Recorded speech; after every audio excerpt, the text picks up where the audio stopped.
Hello students, welcome again. आज हम देख रहे हैं ट्रांजिशन ऑफ इलेक्ट्रॉन्स पे जो एनर्जी का यूज होता है वो एनर्जी कितनी होगी और ट्रांजिशन बोलेंगे किसी।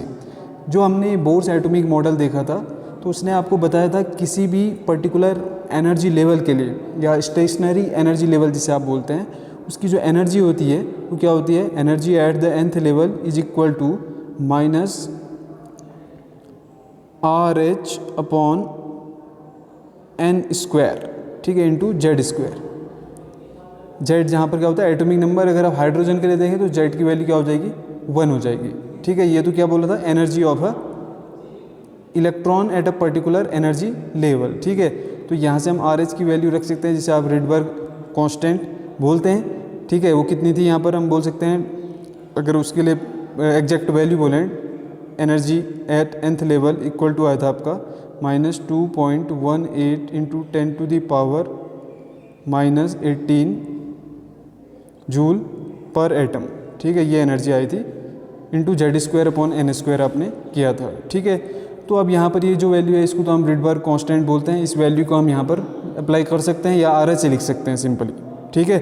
तो अब देखो यहाँ पर क्या है, अगर हमने किसी इलेक्ट्रॉन का ट्रांजिशन करना है, इलेक्ट्रॉन का ट्रांजिशन का मतलब क्या है, एक एनर्जी लेवल से दूसरे एनर्जी लेवल पर आप इलेक्ट्रॉन को ले जा रहे हो, ठीक है। E1 से आप ले जा रहे हो E2 पर, ठीक है। तो यहाँ पर जो चेंज आ जाएगा उसे हम क्या बोल देंगे, डेल्टा ई बोल देंगे, ठीक है। डेल्टा इक्वल टू क्या हो जाएगा, E2 माइनस E1 या फाइनल माइनस इनिशियल।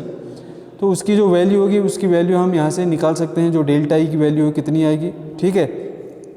तो यहाँ पर से अगर हम देखें कुछ ट्रांजिशन ऐसे किया था, लास्ट पॉइंट पोस्टुलेट देखा था हमने बोर एटॉमिक मॉडल का, ठीक है। इलेक्ट्रॉन का एक्साइटेशन होगा तो क्या होगा, एक एनर्जी लेवल से दूसरे एनर्जी लेवल पे इलेक्ट्रॉन चले जाएगा, ठीक है। तो अब देखें इसमें जो कितना एनर्जी का चेंज आ रहा है वही हमने देखना है। तो दोनों एनर्जी लेवल्स के लिए हम बोर्स की जो इक्वेशन थी energy of a electron at a particular energy level, उसको हम अप्लाई कर सकते हैं, ठीक है। तो यानी कि जो फाइनल पे हो जाएगा वो हो जाएगा तुम्हारा माइनस पे थी ना, माइनस में थी क्योंकि हमने बोला था माइनस एनर्जी का जो मीनिंग होता है वो क्या होता है, जितना एटम के क्लोज इलेक्ट्रॉन आते जाए उतना उसकी एनर्जी निगेटिव होती जाएगी, ठीक है। जब इलेक्ट्रॉन फ्री होता है, वो जब न्यूक्लियस के कांटेक्ट में नहीं होता है तो उसकी जो एनर्जी होती है वो जीरो होती है, इतना ध्यान रखना, ठीक है। फिर उसके बाद जैसे जैसे क्लोज लेके आओगे निगेटिव होती जाएगी। तो आप बोल सकते हैं इलेक्ट्रॉन जब फ्री होता है जीरो, और जब क्लोज आता है एटम के कॉन्टैक्ट में वो उतना निगेटिव होते जाता है। तो आप देख सकते हैं जब फाइनल लेवल पर जो एनर्जी होती है उसको हम बोल सकते हैं minus R H upon n square, n final का स्क्वायर करेंगे जो फाइनल लेवल है, ठीक है। इसी तरह हम इनिशियल के लिए ले लेंगे, फिर उसके बाद डिफरेंस निकालेंगे, ठीक है। तो ये तो है फाइनल के लिए, और उसके बाद इनिशियल के लिए क्या हो जाएगा, minus R H upon N I square हो जाएगा। एन आई जहाँ पर क्या होगा, इनिशियल हो जाएगा। तो दोनों का डिफरेंस निकाल सकते हैं, फाइनल माइनस इनिशियल, ठीक है। तो क्या हो जाएगा, डेल्टा इक्वल टू हो जाएगा फाइनल यानी कि E F minus E initial, ठीक है। E final minus E initial. तो फाइनल पे कितनी एनर्जी है, minus R H upon N F square, minus initial पे कितना है, minus R H upon N I square, ठीक है। तो अब यहाँ पर से हम इसको सॉल्व करेंगे, ये तो क्या हो जाएगा, माइनस माइनस प्लस हो जाएगा, ठीक है। तो ये आगे आ जाएगा, तो क्या हो जाएगा 1 अपॉन ये जो आर एच है ये तो क्या आ जाएगा, कॉमन आ जाएगा, ठीक है। तो डेल्टा इक्वल टू है 1 अपॉन एन इनिशियल का square minus 1 upon n final का स्क्वायर, ठीक है।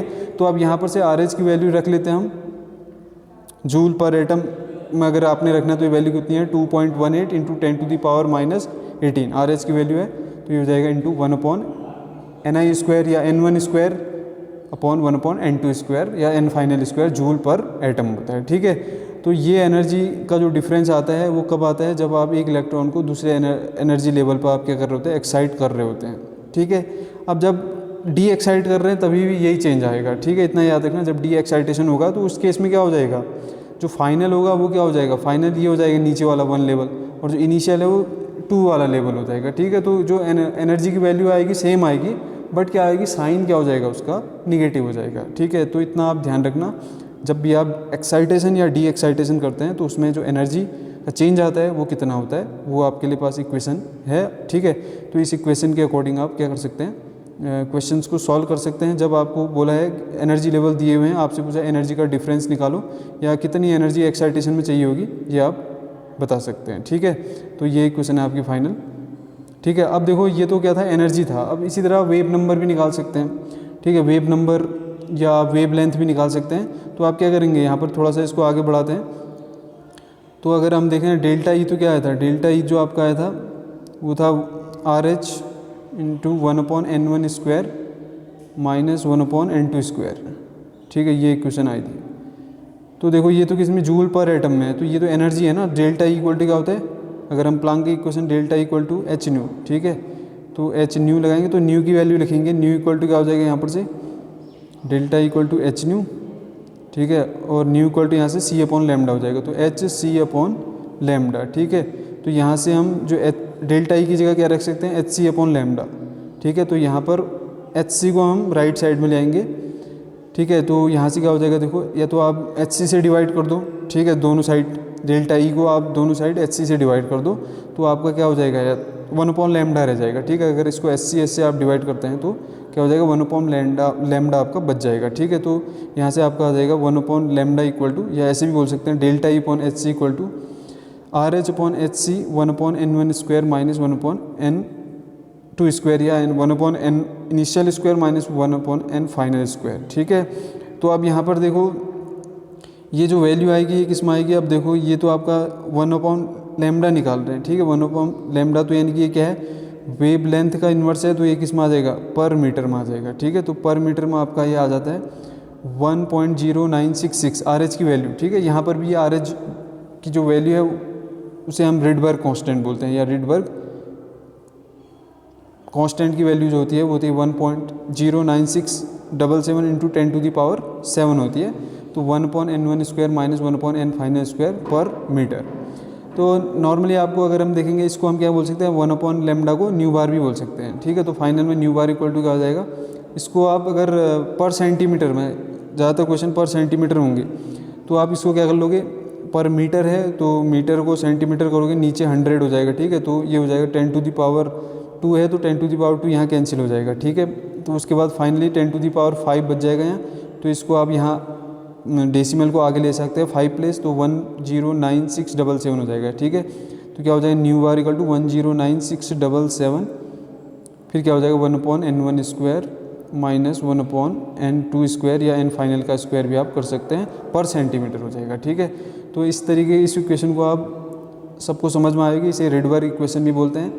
ये कितना एनर्जी का चेंज आया जब एक एनर्जी लेवल से दूसरे एनर्जी लेवल पे इलेक्ट्रॉन एक्साइट होता है, ये इसकी वैल्यू इतनी होती है। ठीक है, तो फाइनल इक्वेशन एक बार और लिख देता हूँ, nu bar equal to 109677 into 1/n initial square minus 1/n final square पर सेंटीमीटर। ठीक है, अगर सेंटीमीटर की ज़रूरत पड़ती है तो आप इस इक्वेशन का यूज़ कर सकते हैं, ज़्यादातर बुक में आपको पर सेंटीमीटर में निकालना होगा। ठीक है, तो ये जो 109677 है इसे हम बोलते हैं रिडबर्ग कांस्टेंट।